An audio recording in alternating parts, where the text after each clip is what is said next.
히브리서 11장 1절에서 3절. 자, 찾으셨죠? 자, 같이 한번 읽습니다. 다시 읽습니다. 믿음은 바라는 것들의 실상이요 보이지 않는 것들의 증거니 선진들이 이로써 증거를 얻었느니라. 믿음으로 모든 세계가 하나님의 말씀으로 지어진 줄을 우리가 아나니 보이는 것은 나타난 것으로 말미암아 된 것이 아니니라. 아멘. 기도드립니다. 하나님 감사합니다. 오늘 이 시간 말씀을 함께 나눕니다. 은혜의 시간 되게 하시고 말씀이 우리를 새롭게 하는 축복의 시간 되게 해 주시옵소서. 특별히 사례 많으신 아버지 하나님, 이제 우리가 살다 보면 상처도 많고 아픔도 많습니다. 오늘 아버지 하나님 말씀이 저들 모두에게 위로가 되게 하시고 힘이 되게 하시고 다시 일어설 수 있는 근거가 되게 해 주시옵소서. 주어지는 모든 말씀이 우리 안에 놀라운 은총이 되기를 소망하며 모든 말씀을 예수님의 이름으로 기도드립니다. 아멘. 요즘에 세계적으로 가장 이슈가 되고 있는 사건 중에 하나가 난민입니다. 참 여러분, 우리가 바라볼 때마다 너무 불쌍하죠. 도저히 자기 고향에서 살 수 없어서 아이들 데리고 그냥 국경을 넘고 바다를 건너서. 근데 그게 참 쉽습니까?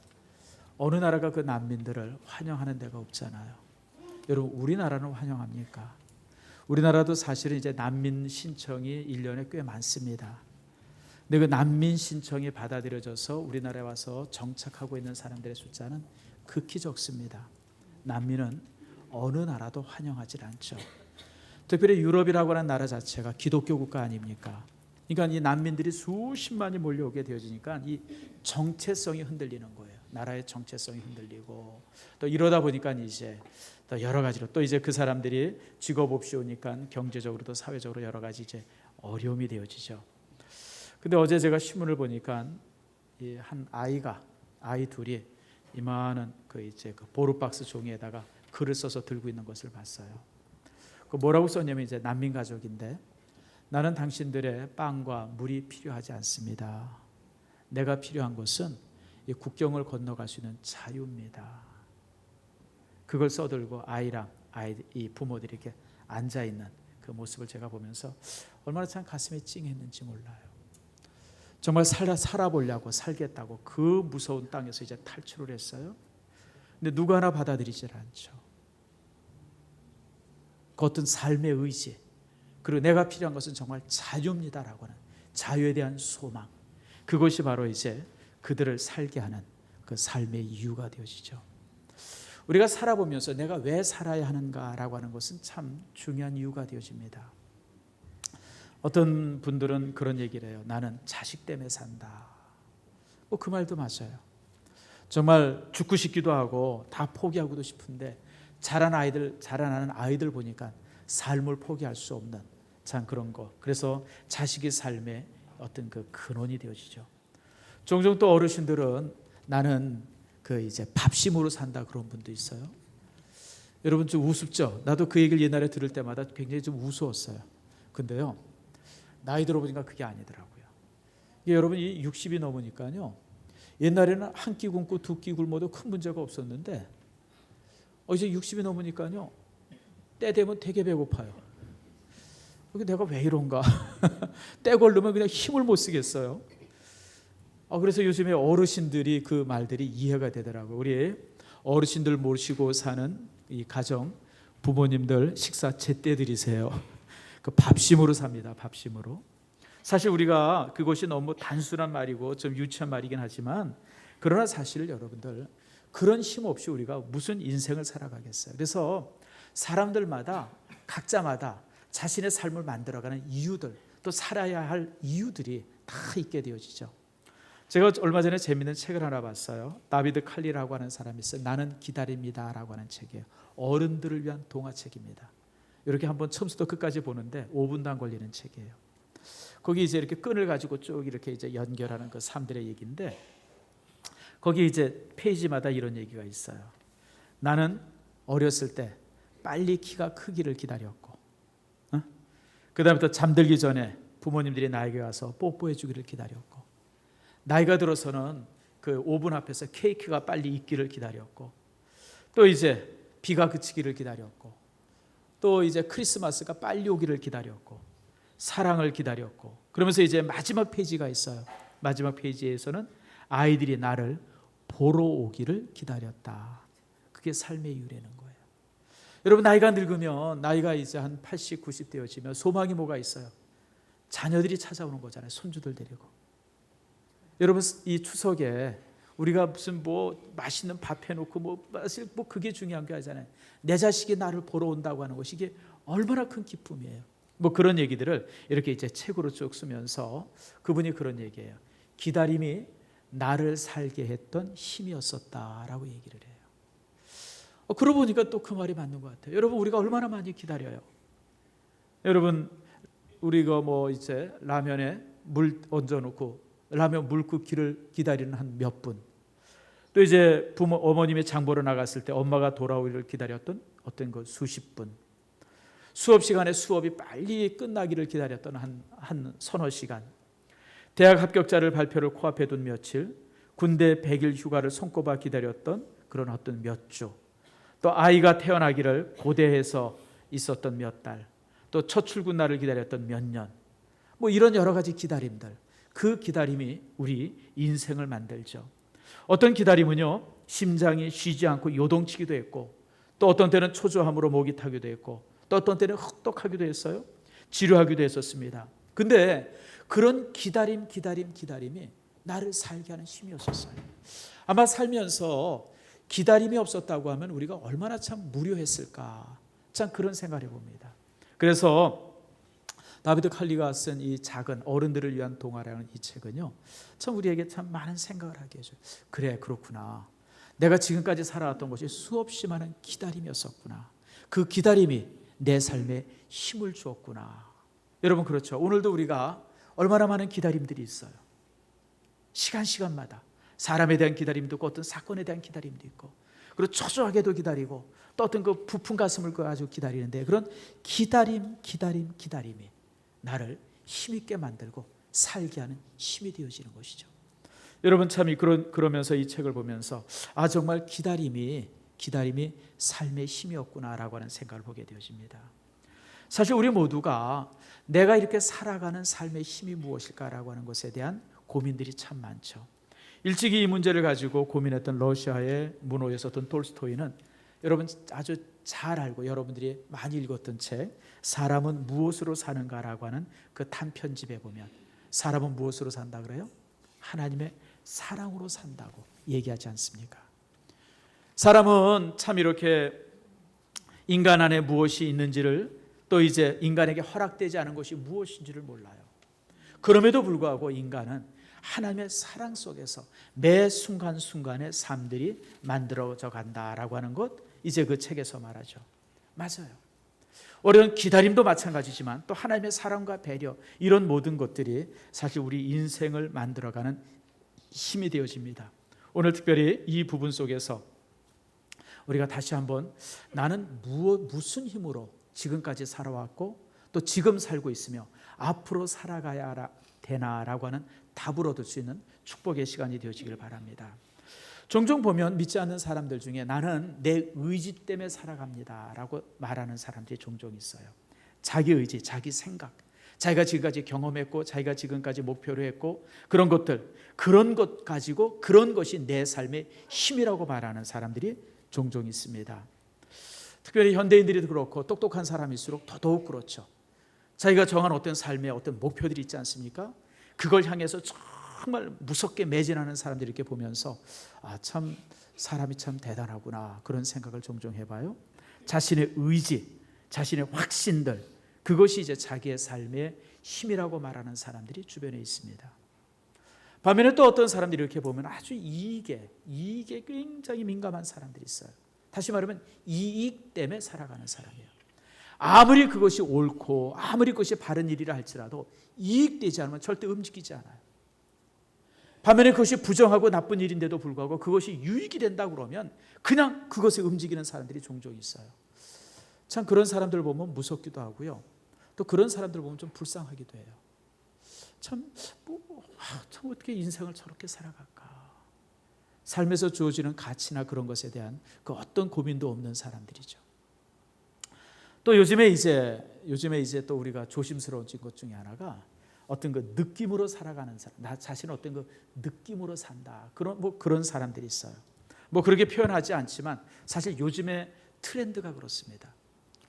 포스트 모더니즘이라고 하는 시대의 가치가 요즘의 가치죠. 포스트 모더니즘이라고 하는 것은 다른 말로 말하면 절대적 진리를 인정하지 않는 거예요. 다 상대적이라고 그러는 거예요. 그러니까 이 사람들에게 있어서는 진짜인지 가짜인지가 또 옳은지 그른지에 대해서는 관심이 없어요. 그냥 느낌만 좋으면 돼요. 지금 당장 기분을 좋게 해주면 그것이 환각이든지 거짓이든지 속임수든지 악한 것이든지 그런 것에 대해서 별로 관심이 없는 시대가 요즘의 시대입니다. 자, 요즘에 여러분 텔레비에 나오는 방송들을 가만히 보세요. 특별히 그 방송 중에서 선전들을 보세요. 그 15초간 그리고 30초간 그 짧은 순간에 얼마나 그것을 보는 사람들의 가슴과 감정에 그냥 임팩트, 그냥 팍 주는 그것이 주어지느냐라고 하는 것에 굉장히 초점이 가져져 있잖아요. 그래서 감정을 이렇게 막 그것에 초점이 돼 있어요. 그래서 사실은요, 현대인들은 일종의 감정의 노예입니다. 감정의 노예예요. 참 이게 무서운 거예요. 그러니까 감정이 좋으면 그냥 싹 쏠리는 거예요. 감정이 좋으면. 그것이 옳은지 그른지 내게 필요한지 안 필요한지도 상관이 없어요. 그냥 감정만 이렇게 확 띄어지면. 제가 한 1년 됐나요? 1년 전에 TV 드라마를 하나 우연히 봤어요. 그냥 채널을 돌리다가 드라마 한 장면이 이렇게 나오더라고요. 그래서 이렇게 뭔가 그러고 많이 안 봤어요. 한 2, 3분 본 것 같아요. 근데 그 대사가 이런 얘기예요. 두 사람의 남녀가 딱 둘이 만났는데 서로 이런 얘기를 해요. 우리가 감정에 충실합시다. 멋있죠? 야, 이게 아주 멋있는 말이야. 그래, 감정에 충실해야지. 그리고 한 조금 더 보니까 이놈들이요, 불륜이에요. 마누라 있고 남편이 있는데 뭐 어쩌다가 둘이 만난 거예요. 그러면서 뭐라 하죠? 우리가 서로 감정에 충실하자는 거예요. 내가 그때 사실은 굉장히 충격이었어요. 야, 어떻게 저런 대사가 드라마에 가능할 수 있을까? 가정이 있는 사람들이, 남편이 있고 아내가 있는 사람들이 서로 어떤 데 만나가지고 우리가 감정에 충실합시다. 저는 사실 그때 그 드라마를 한 몇 분 보면서 제가 마음에 다짐한 게 있어요. 그게 뭐냐면 평생 동안 감정에 속지 말자. 감정에 속지 말자. 여러분, 감정이라고 하는 것이 우리를 얼마나 많이 속입니까? 실제요, 사기꾼이 여러분들을 속이는 게 아니에요. 누가 날 속이냐면 감정이 나를 속여요. 감정이. 묘한 감정을 이상하게 몰아가가지고 잘못 선택하게 하고 잘못 결정하게 하고. 여러분 그렇잖아요. 뭐 물건을 살 때도 그렇잖아요. 막 혹해가지고 딱 샀는데 집에 와서 보니까 아무 쓸모없는 것들이 얼마나 많아요. 여러분들 사놓고선 집에 가득가득 채우는 게 얼마나 많아요. 이게 왜 그러면 감정에 속아서 그래요. 감정에 속아서 그래요. 사실 이렇게 감정에 충실한 동물이 있죠. 뭐가 감정에 충실해요? 개예요, 개. 제가 우리 집에 진돗개를 지금 키웠는데요.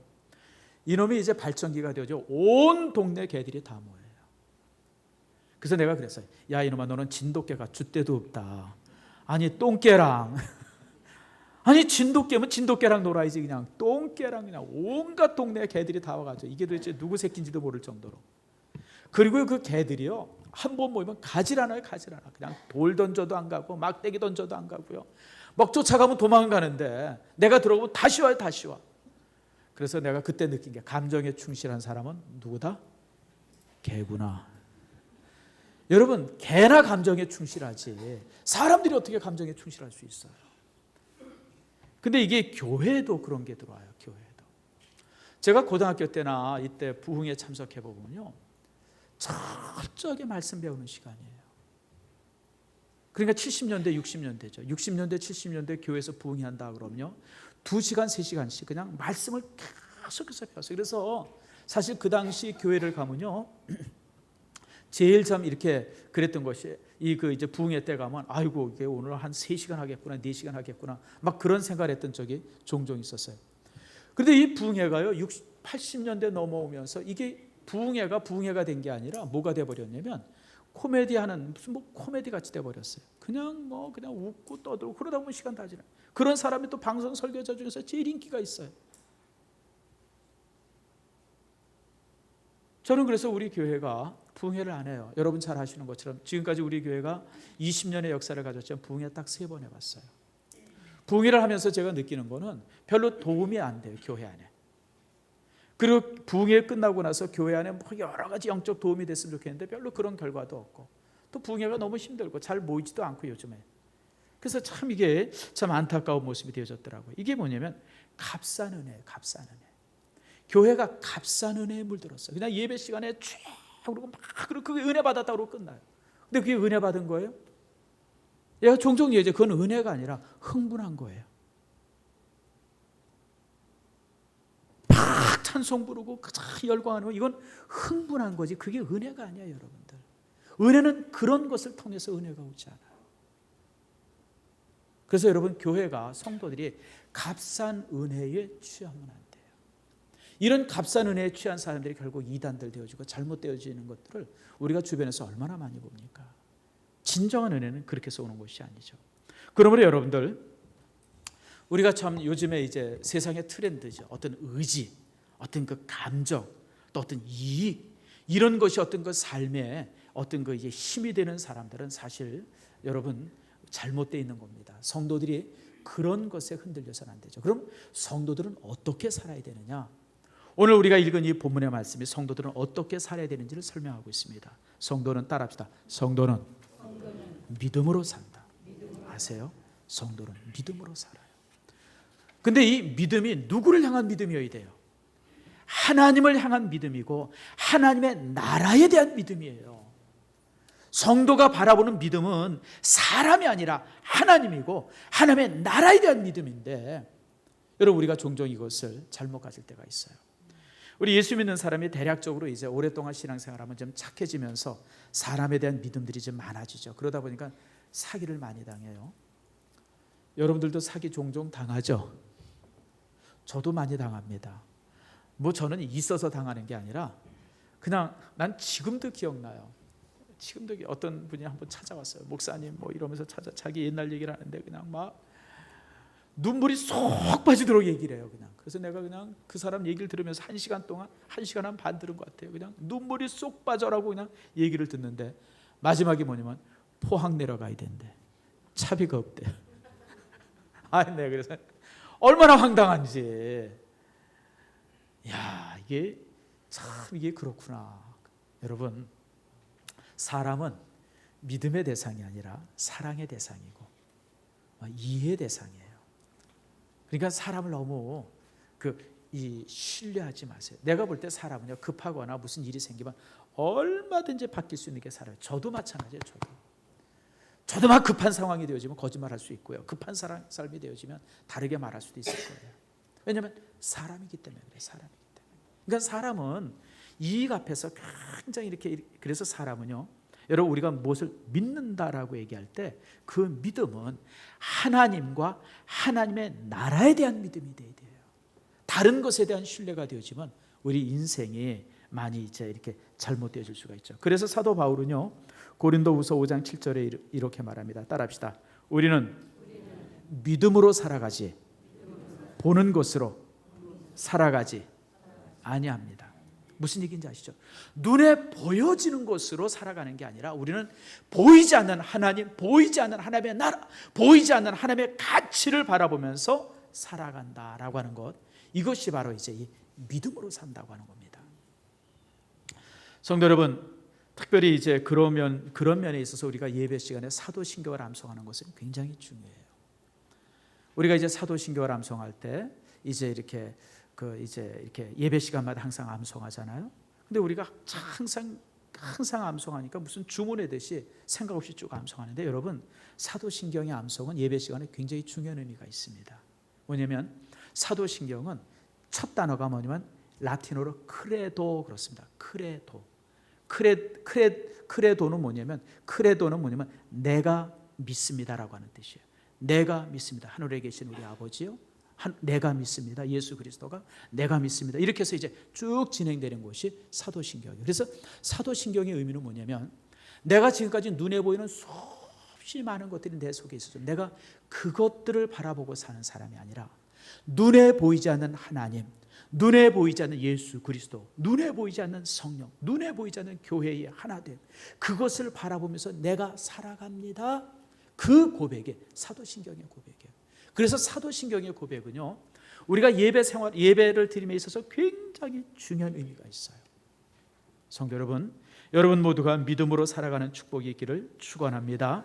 여러분, 우리가 좋은 그리스도인이 되는 것은 여러분 그렇게 완전한 게 아니에요. 진짜 우리는 예수 믿는 일에 생명을 걸 수 있는 그런 그리스도인이 될 때 그가 진짜 그리스도인이에요. 그냥 착한 그리스도인, 좋은 그리스도인은 완전하지 않습니다. 온전한 그리스도인이 되어야 되는데, 온전한 그리스도인은 그리스도를 믿는, 우리가 하나님을 바라보는 이 믿는 일에 생명을 걸 수 있어야 돼요. 그것이 바로 오늘 히브리서 11장 4절에서 40절까지 나와 있는 사람들의 모습이에요. 여기 보면 수없이 많은 사람들이 믿음에 생명을 거는 사람들이에요. 믿음으로 생명을 걸고 믿음으로 살아가고 믿음 때문에 죽기까지 했던 사람들에 대한 얘기들, 이게 진짜 믿음의 사람이에요. 여러분들이 그렇게 살아가기를 축복합니다. 자, 그런데요, 이 믿음으로 살아간다고 하는 이 고백 속에 자칫 잘못하면 함정이 있어요. 자, 요즘에 이제 세계적으로 가장 문제가 되는 게 IS 아닙니까? IS들의 고백이 뭐예요? 알라를 믿는 믿음으로 행한다 그런 거예요. 얼마나 잔인합니까? 여러분, 사실은 제가 이제 한 6개월 전에 이 IS가 요르단 조종사를 이렇게 화형시키는 장면을 제가 한번 봤어요. 유튜브에 뜬 거. 사람을 철창 안에, 요만한 철창 안에 사람을 가두고 거기다 휘발유를 껴안고 그리고 불을 붙이는 거예요. 그러니까 그 속에서 막 불타가지고 죽는 모습이 그냥 이렇게 그 유튜브에 떴어요. 저는 내 평생에 그렇게 잔인한 장면은 처음 봤어요. 근데 이 잔인한 이 일이 믿음으로 자행됐다고 하는 거예요. 믿음으로. 여러분, 사실 잘못된 믿음은요, 이렇게 엄청난 잔인함을 가져옵니다. 사실 이 IS의 이 일은 지금의 일이 아니죠. 여러분, 1000년 전에 십자군도 동일했어요. 1000년 전에 십자군들이 이제 이렇게 그 예루살렘을 탈환한다고 하면서 지금 IS가 저질렀던 똑같은 일들을 기독교인들이 자행을 했습니다. 예수 믿지 않는다고 하는 이유로 그냥 막 불태워 죽이고, 그냥 뭐 죽이고, 예루살렘을 탈환할 때 그 속에 있던 유대인들 다 죽이고, 다메섹에 살고 있었던 유대인 그리스도인들도 그냥 다 죽이고. 여러분, 그 잔인함이 이루 극치에 달해서 이게 믿음으로 되죠. 믿음으로. 그래서 여러분, 이 믿음으로 삽니다라고 하는 데 있어서 기준이 있어야 돼요. 그 기준이 세 가지입니다. 첫 번째 기준이 뭐냐면 하나님의 말씀입니다. 말씀의 기준 속에서 믿음으로 살아야지, 말씀의 기준을 떠난 믿음은요, 여러분, 악마와 같습니다. 여러분, 하나님의 말씀, 여러분 항상 그래요. IS는요 어때요? 자기들의 믿음이에요. 자기들의 신앙이에요. 자기들의 어떤 그 신념이에요. 자기들의 교리예요. 그걸 믿다 보니까 그렇게 잔인해지는 거예요.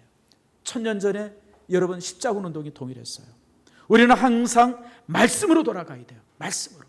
말씀 속에서 다시 한번 확인해야 되고, 이 말씀이 옳은지를, 내가 이 일이 하나님의 말씀에 옳은지를 끊임없이 확인해야 돼요. 그래서 여러분, 정말 믿음으로 산다고 하는 것은 하나님의 말씀 속에서 삶이 만들어져감을 말합니다.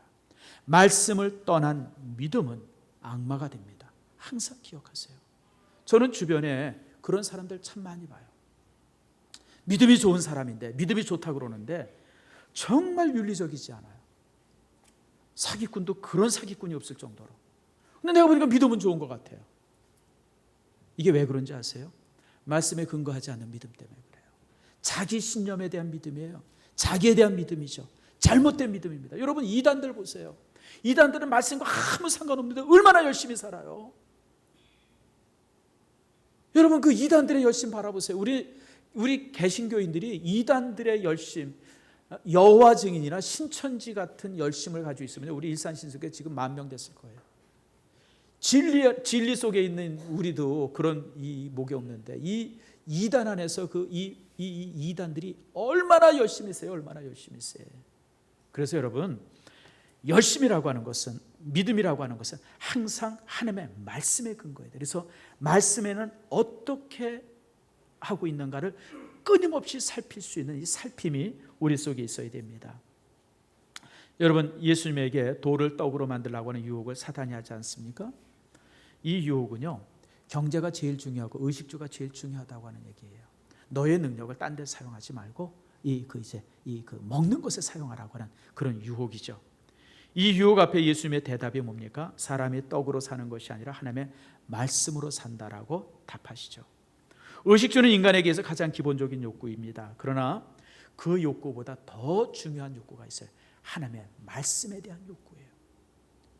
떡이나 밥이나 음식이 내 삶의 시작이 아니라 하나님의 말씀이 내 삶의 시작이라고 하는 선언. 이 선언 속에서 우리의 삶이 영적인 영역이 열려지기 시작하는 겁니다.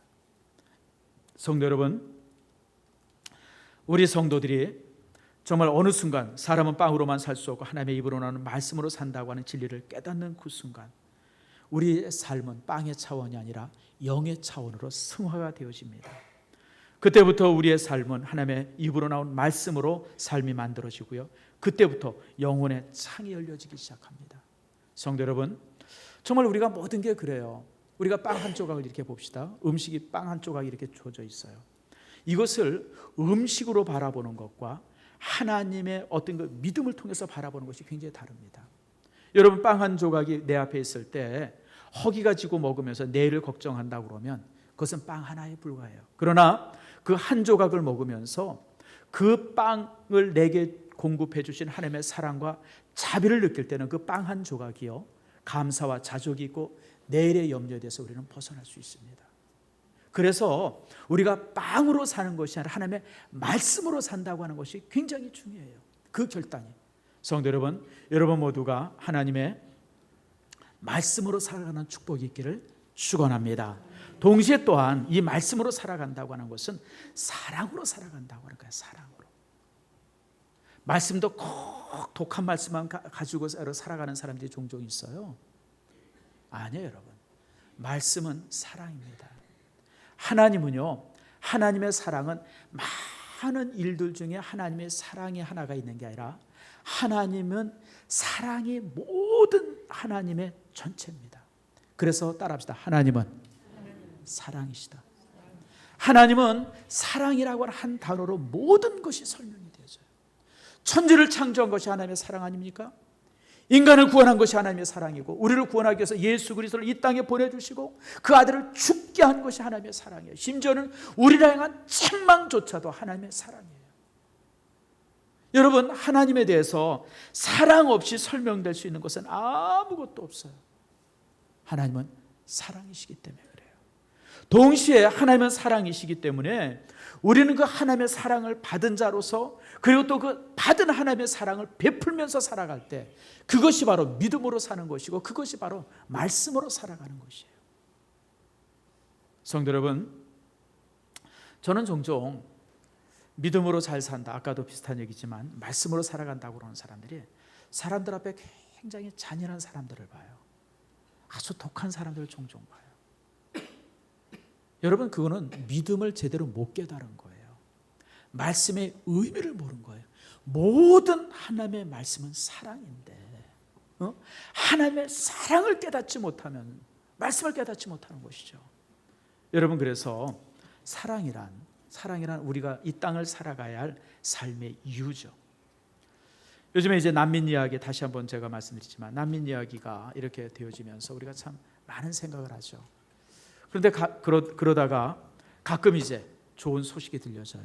뭐냐면 독일 같은 나라에서 난민 20만 명을 수용하기로 결정했다. 그래서 지금 난민들이 독일에 그냥 막 가고 있는데 문제는 뭐냐면 국경에서 이 난민들을 통과를 시켜주질 않는 거예요.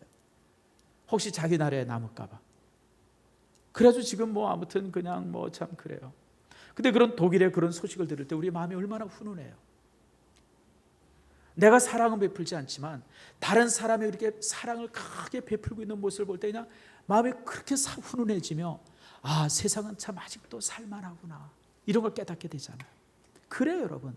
사랑이라고 하는 것이 우리의 삶의 원동력이 되고 힘이 되어져요. 사랑 이상 더 큰 힘을 우리에게 주는 게 어디 있어요? 종종 보게 되어지면 이익이라든지 어떤 물질이라든지 이런 것 때문에 사랑과의 관계를 끝내는 잔인한 사람들을 종종 봐요. 난 참 그런 사람들이 제일 어리석다고 생각해요. 돈 때문에 친구 관계가 끊어지고 돈 때문에 가족의 관계가 무너지는 사람들이 종종 있잖아요. 세상에 그렇게 불쌍한 사람들이 어디 있어요? 여러분, 예수님은 뭐라 그래요? 불의한 재물로 뭐라 그래요? 너의 친구를 만들라고 그러잖아요. 나는 그 말을 참 좋아해요. 물론 뭐 이제 정확하게 이제 그 해석학적으로 맞느냐라고 하면 조금 이제 다르게 이제 그 설명될 수도 있지만 어쨌든 간에 여러분, 친구는 가장 중요한 거예요. 조금 그 사람이 내게 섭섭하고 힘들더라도요, 사랑으로 항상 이해하고 배려하고 용서하고, 여러분 그게 인생 사는 거잖아요. 가장 조금 잘못했다고 잔인하게 갈라서고 그냥 조금 내는데 뭐 했다고 그래서 그냥 여러분, 그런 사람들은요 나중에 아무도 주변에 없어요. 아무도 주변에 없어요. 나이가 들어가지고 주변에 가족도 없고 형제도 없고 자식들도 없고 나중에 나이가 들어가지고 주변에 친구들도 하나도 없는 사람들, 이런 사람들 종종 있어요. 전에 한번 어떤 목사님이 제게 한번 그런 얘기를, 은퇴하신 목사님인데, 나는 참 인복이 없다 그래요. 정 목사, 나는 참 인복이 없어. 아니 왜요? 그랬더니 자기가 그렇게 잘해주는데 사람들이 다 자기를 떠났다는 거예요. 여러분 어떻게 생각하세요? 인복이 없어요? 인복은 누가 만들어요? 우리 차장대 주의 잘 아시는 유 집사님, 인복은 누가 만들어요? 인복은 내가 만드는 거예요. 내가 만드는 거지 누가 다른 사람이 만들어줘요. 사람들을 향한 배려들, 사람들에 대한 용서들, 이해들, 이런 것이 가득한 사람은 주변에 사람들이 가득 차요. 빽빽해요. 그냥 귀찮을 정도로. 근데 여러분, 그런 사랑이 없는 사람들이 다 떠나요. 나중에 자기 혼자 달랑 남아요. 그러고선 뭐가 없다 그래요? 인복이 없다 그러잖아요. 인복은 남이 만드는 게 아니라 내가 만드는 거예요. 내가. 성도 여러분, 우리가 이 땅에서 믿음으로 산다고 하는 것은 곧 사랑으로 사는 것을 말해요. 조금 모자라도 이해해주고 부족하면 끌어주고, 여러분 이런 것이 여러분 신앙이죠. 성도 여러분, 그래서 사랑으로 살아가는 겁니다. 마지막으로 하나 더 볼 수 있는 것은요, 우리는 결국 하나님의 은혜로 살아가요. 그럼에도 불구하고 우리는 하나님의 은혜로 살아간다고 하는 거예요. 성도 여러분, 은혜라고 하는 것이 뭐예요? 무조건적으로 주어지는 선물 아닙니까? 아무 자격이 없는 자에게 하나님께서 거저 주시는 선물이 은혜죠. 여러분, 이 은혜, 하나님의 사랑의 은혜, 이 은혜를 받고 우리가 정말 이 땅에서 악한 세상을 이기고 죄악과 유혹, 또 시험, 이런 질병, 모든 것에서 우리가 이기면서 살아가는 힘이 하나님의 은혜입니다. 사실 가만히 관찰해 보면 세상 만사, 인생 만사는 다 하나님의 손 안에 있어요. 하나님의 은혜가 아니면 한시도 제대로 살아갈 수 없는 것이 인생입니다. 여러분, 하나님의 은혜는 마치 공기와 같아요. 우리가 매일 숨쉬고 사니까 공기는 당연한 것 같지만요, 공기는 결코 당연한 게 아니에요. 여러분, 우리 산에 올라가 보시죠. 혹시 여러분 여기 중에 구체구 올라가신 분이 있을 거예요. 한 2,000m 좀 넘고 3,000m 가까이 되어지는 게 구체구가 있어요.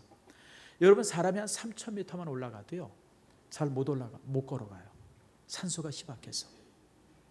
그래서 여러분, 에베레스트 산 같은 데 올라갈 때 사람들이요 1,000m 올라가서 한 달 있고 또 1,000m 올라가서 한 달 쉬고 1,000m를 한 달 쉬고, 이런 이유가 뭐냐면 희박한 공기 때문에 그래요.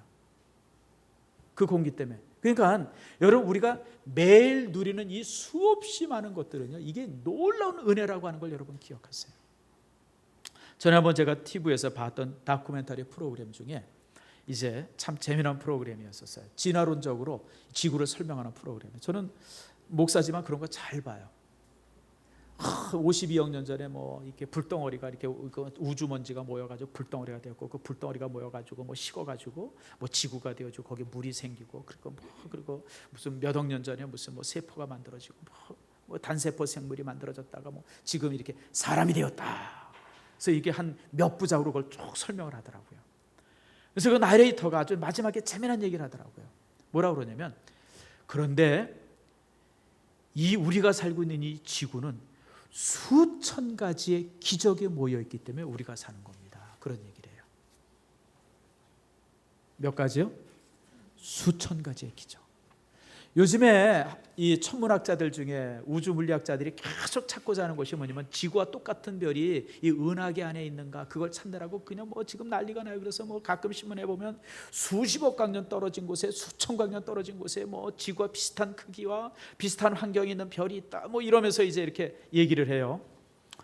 뭐 가보지 않았는데 뭐 뭔 소리 못 하겠어요. 나도 그 얘기는 얼마든지 해요. 지구와 똑같은 환경의 별이 지금 10광년 떨어진 곳에 뭐 한 10,000개 정도 있다. 누가 확인하겠어요? 여러분, 그 사람들이 그 확인하는 방법 보니까요, 이 천체 만환경으로 보면서 픽셀 하나, 그 픽셀 하나 가지고 뭐 이렇게 저렇게 설명을 하는 거예요. 여러분, 픽셀 하나에, 픽셀이라고 하는 것이 뭐냐면 이제 이렇게 뭐 복잡한데 그냥 나중에 얘기합시다. 그냥 뭐 그 코딱지만한 거 가지고 뭐 나름대로 분석해서, 물론 일리는 있겠지만, 근데 여러분, 아무리 지구 비슷한 크기의, 지구 비슷한 환경의 별이 있어도요, 사람이 살려면요 수천 가지의 기적이 필요한 거예요. 여러분, 우리가 얼마나 많은 기적 속에 살아요. 지금 우리가 살고 있는 이 땅에 이 공기만 하나 예를 들어 봅시다. 우리가 산소를 호흡하지만 산소가 조금 더 많아지면요 뭔 일이 생길까요? 온 땅을 화재 천재, 불천지입니다. 불천지. 산소가 조금만 적어지면 우리 못 살죠. 숨 못 살아서. 그 적정한 그 비율. 여러분, 우리가 탄산가스 이렇게 마시고, 이렇게 숨 쉬면 산소 마시고 탄산가스를 내뱉잖아요. 여러분, 우리가 내뱉는 탄산가스의 97%가 땅에 묻혀 있답니다. 원래는 대기 중에 있었던 거래요. 대기 중에. 그래서 이 대기가, 이 탄산가스가 그렇게 많았답니다. 근데 이 97%나 되는 탄산가스가 지금 다 땅에 묻혀 있답니다. 그게 석탄이나 석유로도 묻혀 있고, 그리고 또 그게 뭘로 묻혀 있냐면 이 돌, 그러니까 대리석이라든지, 여러분 이 석회암, 여러분 석회암이나 대리석은 여러분 돌이 아니고 탄산가스 덩어리예요. 그게 굳어진 겁니다. 그래서 여러분 물에 녹잖아요. 그래서 종유석이나 이런 것들이 그렇게 만들어지는 거예요. 그러니까 여러분들, 이런 모든 것들이 기적이에요. 여러분, 내가 살면서 내 뜻대로 되어진 것이 인생에 몇 번이나 되어져요. 우리 삶도 한번 살펴보시죠. 내 육신도 내 마음대로 되어지는 육신의 부분이 몇 개나 돼요? 1% 됩니까? 1% 안 되잖아요. 여러분, 숨 쉬는 거 이게 내 마음대로 돼요? 숨은 저절로 쉬잖아요. 저 어렸을 때 종종 그런 생각을 했어요. 잠잘 때 혹시 내가 자다가 숨을 안 쉬게 되면 어떻게 할까? 그래서 숨을 한번 쉬어봐야지. 근데 그렇게 숨 쉬기 시작하면 그때부터 숨이 가빠지기 시작해요. 가만 놔두면 저절로 쉬어주는 쉼이, 내가 숨 쉬어보자 그러면 그때부터 숨이 가빠지기 시작하고요. 복잡해지더라고요. 심장도 마찬가지잖아요. 평생 살면서 한 번도 멈춤이 없잖아요. 난 너무 감사한 게 심장은 암이 안 걸린대요. 심장암이라고 혹시 들어보셨어요? 야, 왜 그러셨을까? 심장암 수술하려면 얼마나 복잡해요. 그러니까 그거 복잡하지 않게 하시려고 하나님께서 심장암을 안 걸리게 하는 거예요. 그러니까 이유를 모르잖아요. 대장도 소장도 암이 안 걸린대요. 그래서 내가 그 이유를 알아요. 대장은 내시경으로 들여다볼 수 있지만 소장은 내시경으로 봐요, 못 봐요? 그래서 하나님께서 소장은 내시경으로 못 보니까 소장은 암을 안 걸리게 하시나 보다. 여러분, 참 저는 이 사람들을 바라볼 때 인생이 얼마나 놀라운 기적 속에 있는지 몰라요. 얼마 전에 수술하셨던 우리 김백수 집사님도 이렇게 신방에 보니까 뭐라 그러냐면, 목사님, 글쎄 가스가 안 나와가지고요. 가스가 뭐죠? 뭐잖아요, 여러분들. 근데 여러분, 수술 받은 사람은 그게 제일 중요해요. 그게 안 나오면 아무것도 못하는 거예요. 아무것도 못. 그게 그렇게 소중한 줄 몰랐다는 거예요. 여러분, 아무 데서나 푹푹 껴도 돼요. 그게 여러분의 인생을 살리는 겁니다. 제 친구 조영수 선교사도 얼마 전에 장 수술을 받았는데, 그 친구도 그러더라고요. 전화를 했는데 일주일이 지났는데도 가스가 안 나와요. 여러분, 근데 일주일 지나서 가스가 안 나오냐? 장이 썩는답니다. 그래가지고 다시 가서 수술하고 아무튼 고생을 되게 했어요. 여러분, 인생은 모든 것이 하나님의 은혜예요. 우리가 지금 숨 쉬고 있는 것도 하나님의 은혜고요. 우리가 심장 뛰는 것도 하나님의 은혜고요. 여러분이 아침 먹은 것들이 소화되는 것도 하나님의, 우리의 의지와는 전혀 상관없이 하나님께서 만드신 은혜예요. 그래서요, 삶은 모두가 하나님의 은혜예요. 하나님의 은혜. 이 사실을 여러분 잊지 않기를 축복합니다. 하나님께서 나를 만드셨고, 하나님께서 나를 이렇게 지금 이렇게 간수하고 계시고, 그래서 내 인생이 지금까지 하나님의 은혜로 살아왔고, 하나님의 은혜로 지금 살고 있으며, 앞으로도 하나님의 은혜로 살아갈 것이라고 하는 것, 고백하는 것, 그게 바로 믿음의 고백이죠. 그래서 사도 바울은 고린도서 15장 10절에 이렇게 말합니다. 따라합시다. 그러나 나의 나 된 것은 하나님의 은혜로 된 것이니. 너무 놀랍잖아요. 나의 나 된 것은 하나님의 은혜로 된 것입니다. 근데 과거 그 은혜로 된 것입니다 라고만 고백하지 않죠. 그래서 내가 지금 더 열심히 살아갑니다. 근데 내가 지금 이렇게 더 열심히 살아가는 것도 뭐라고요? 하나님의 은혜 때문입니다. 그리고 앞으로도 하나님께서 그 은혜로 나를 붙들어 주실 겁니다. 그게 사도 바울의 고백이었어요. 시편 116편 12절에 사도 바울은 시인은 이렇게 고백합니다. 내게 주신 모든 은혜를 내가 무엇으로 보답할꼬. 이게 우리의 삶의 이유가, 마지막 이유가 되어야 됩니다. 내가 하나님을 향한 믿음으로 살았고, 그 믿음은 하나님의 말씀과 사랑 안에서 만들어진 믿음이에요. 그리고 그런 믿음을 가만히 뒤돌아보니까 결국은 뭐예요? 하나님의 은혜였었어요. 믿음도 은혜였었고, 말씀 안에 살아가고, 또 우리가 이제 이렇게 살아가는 모든 것이 하나님의 은혜였었어요. 그래서 시인은 고백합니다. 이제 하나님, 내 삶의 과거와 현재 미래가 모든 것이 하나님의 사랑과 은혜였었는데 내가 앞으로 어떻게 살아가야 될까요? 무엇으로 하나님의 은혜를 보답할까요? 그것이 시인의 고백이었고, 그것이 우리의 삶의 원동력이 되어야 합니다. 성도 여러분, 우리가 오늘 왜 살아요? 그리고 우리가 내일 왜 살아야 됩니까? 앞으로 우리가 왜 살아야 돼요? 내게 주신 하나님의 은혜를 보답하기 위해서 살아가야 돼요. 하나님이 이렇게 엄청난 사랑과 은혜를 내게 주셨는데, 내게 주신 이 은혜를 내가 어떻게 보답할까? 그것이 우리의 삶의 이유가 되어야 합니다. 여러분, 그렇게 살고 그렇게 살아감으로 하나님 앞에 참 아름답고 복된 여러분들 모두가 되어지기를 축복합니다.